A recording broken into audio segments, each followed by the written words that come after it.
You know what the average American does the second their direct deposit hits? They open their bank app, feel a brief rush of relief, and then watch it disappear. $1,200 in, $1,197 out in 48 hours. It's not because they're irresponsible. It's not because they didn't work hard enough. It's because nobody ever handed them the actual rule book. The Federal Reserve found that the median American family holds less than $8,000 in liquid savings, while the top 10% controls over 67% of total U.S. wealth. Same economy, same dollar, completely different outcomes. Today, we decode exactly why. Nearly 40% of Americans say they couldn't cover an unexpected $400 expense without borrowing. And when you ask them why, the answer is almost always the same. I don't know where the money went. Not a catastrophe, not bad luck, just money with no direction. Here's the analogy that makes this click. Imagine you manage a warehouse and a shipment of 500 boxes arrives every 2 weeks. If nobody sorts them, they don't stack neatly in a corner. They pile up, get lost, and create chaos.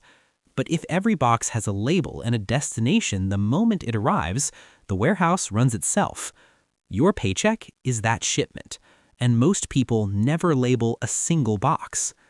The cliently wealthy treat income like a deployment order. Before the money lands, the allocation is already set.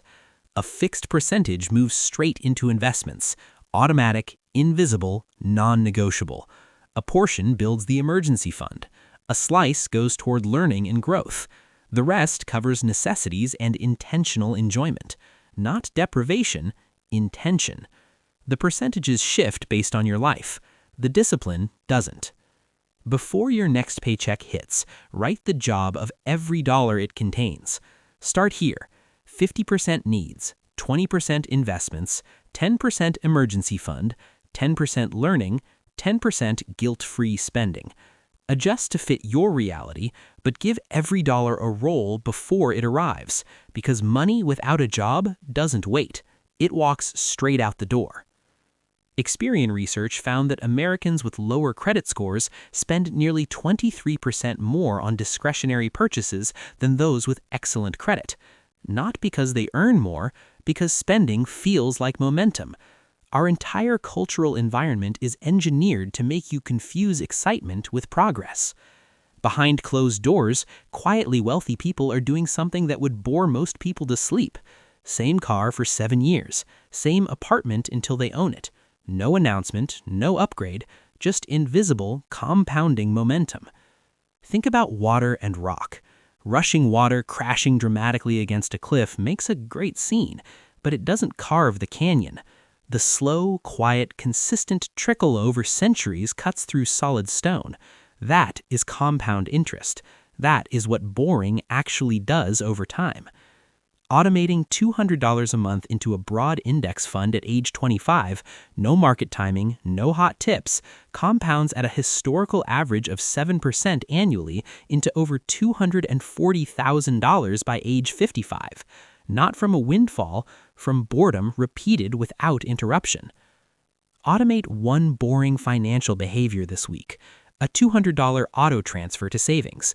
Credit card autopay set to full balance. 3% of your paycheck routed to retirement before it touches your checking. Pick one. The boring wins every time. The average American spends over 7 hours a day consuming content. Almost none of it makes them financially smarter.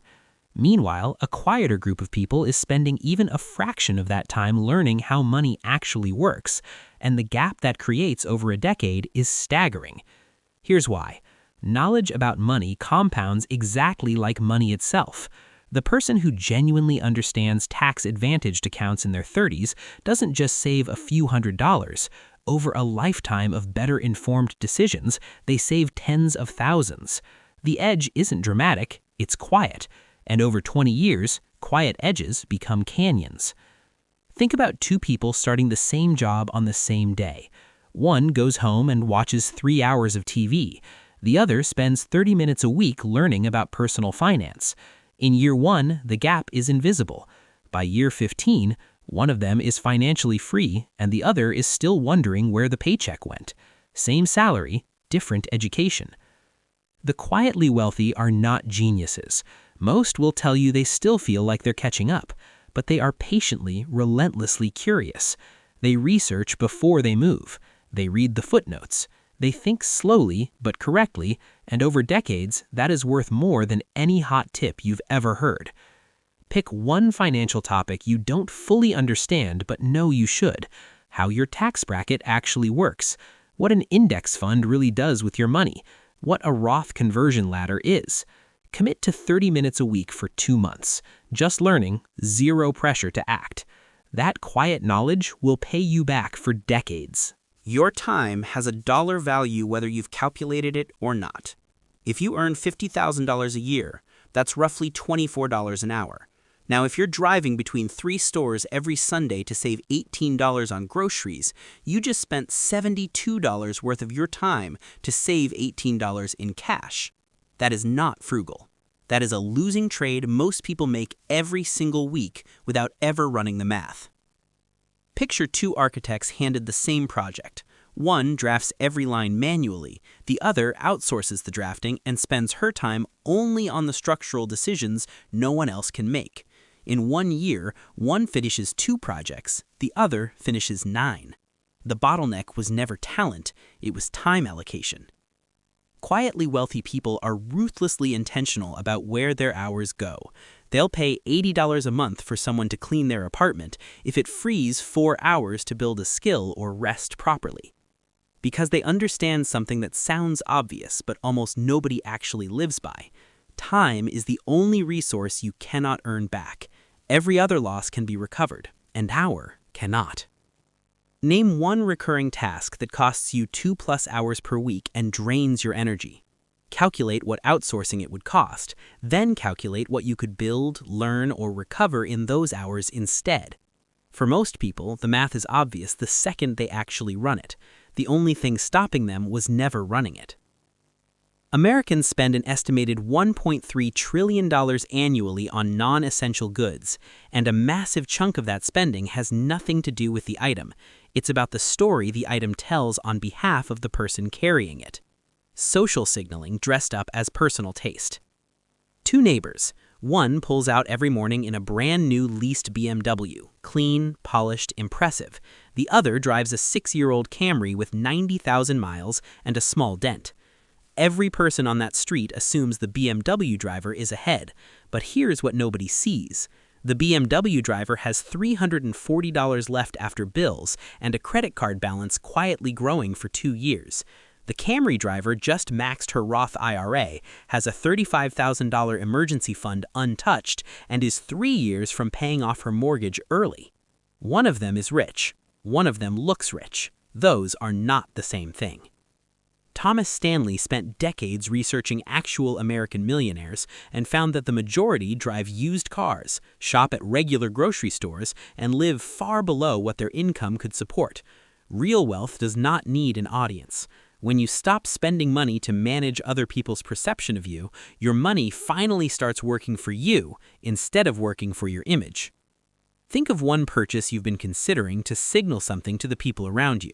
Now run the real math. If you invested that same amount at 8% annually for 10 years, what would it become? That number is the actual price tag, not the sticker. Now decide, the thing or the freedom it could buy. Harvard's study of adult development, tracking people for over 80 years, found that the quality of your close relationships is one of the strongest predictors of your overall life outcomes. Not just happiness, outcomes.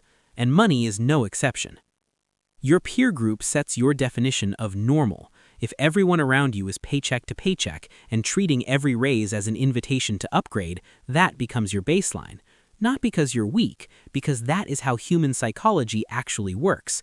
We calibrate to the people closest to us without ever noticing it happening. Think about elevation.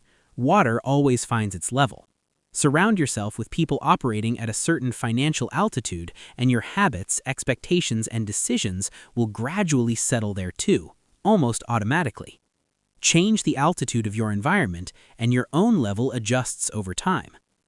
The quietly wealthy are selective about who they build alongside, not out of arrogance, but understanding. They surround themselves with people who think in years, celebrate boring wins, and talk about building rather than buying. And they invest in those relationships the same way they invest in their portfolios, consistently, without drama, for the long run. Honestly audit your 5 closest relationships. Are those people thinking long-term? Are they building anything? You don't need to cut anyone off, but intentionally add one person or community operating the way you want to operate. That environmental shift will do more for your net worth than most individual financial decisions ever will. People earning $150,000 a year frequently report the same financial anxiety as people earning $45,000 because their lifestyle has inflated to match or exceed every raise they've ever received. A promotion feels like a win, but if rent goes up, the car gets upgraded, and the wardrobe has to match the new title, All you've done is raise the floor of your anxiety. You're running faster on the same treadmill. Here's the image that makes this real. A bird in a progressively larger cage. Each upgrade feels like more space, more room, more freedom, but it's still a cage. Lifestyle inflation is that cage. The size keeps growing, the bars are still there. Real freedom isn't a bigger cage, it's no cage. The quietly wealthy aren't chasing a nicer life. They're buying autonomy, the ability to wake up without an alarm, to walk away from a toxic situation without panic, to choose how they spend a Tuesday afternoon. Every unnecessary expense isn't just a dollar amount, it's a fraction of that freedom. And they never trade the real thing for the appearance of it. Calculate your freedom number right now. Take your total annual spending and multiply it by 25. That's the invested amount, using the 4% rule, that would cover your life indefinitely without requiring you to work. Write it down. Every dollar you invest from this point isn't a sacrifice. It's a fraction of that number. It's a fraction of no cage. The average American holds an investment for less than 6 months before making a change. The average quietly wealthy investor holds for over a decade. That single behavioral gap, not product differences, not market access, not insider knowledge, explains a massive share of the wealth divide in this country. The S&P 500 has returned roughly 10% annually over the past century, but the average retail investor has historically earned closer to 3 to 4% over the same market, not because the market failed them, because they kept reacting to it. They sold during crashes, they bought at peaks, they switched strategies every time something new sounded more promising. Emotion overrode the one thing that actually builds wealth: uninterrupted time. Here is the analogy that locks this in. Imagine planting an oak tree and digging it up every 6 months to check on the roots. The checking doesn't help the tree, it kills it. Wealth works exactly the same way. Every time you react, every time you dig it up, you reset the compounding clock. The people who build real wealth are not smarter about the market. They are better at leaving it alone. Write down one financial goal with a 10-year horizon. Not next month, not next year, 10 years. A net worth number, a paid-off home, full retirement funded. Now work backward. What do you need to invest monthly to reach it? That number will feel more manageable than you expected. That is the entire point. The math works when you stay in the game long enough to let it. Real wealth doesn't announce itself. It shows up in the ability to walk away from something that no longer serves you, in the freedom to choose how you spend a Tuesday afternoon, in the quiet confidence of someone who knows exactly where they stand. These 8 habits are not personality traits you're born with or locked out of. They are decisions. Give every dollar a job. Choose boring. Study what others scroll past. Buy time. Stop spending to prove something. Build with long-term people. Chase freedom, not applause. And think in decades. Pick one. Start today. because quiet wealth isn't built in loud moments. It's built in quiet ones, repeated without an audience over years until the gap between you and where you started becomes impossible to ignore. If this breakdown hit differently and you want to keep understanding money the way they never taught you in school, please like the video so it reaches the right audience and subscribe to Dollar Decoded. We decode the psychology, the systems, and the real mechanics behind wealth so you stop reacting to your finances and start understanding them, one video at a time. See you in the next one.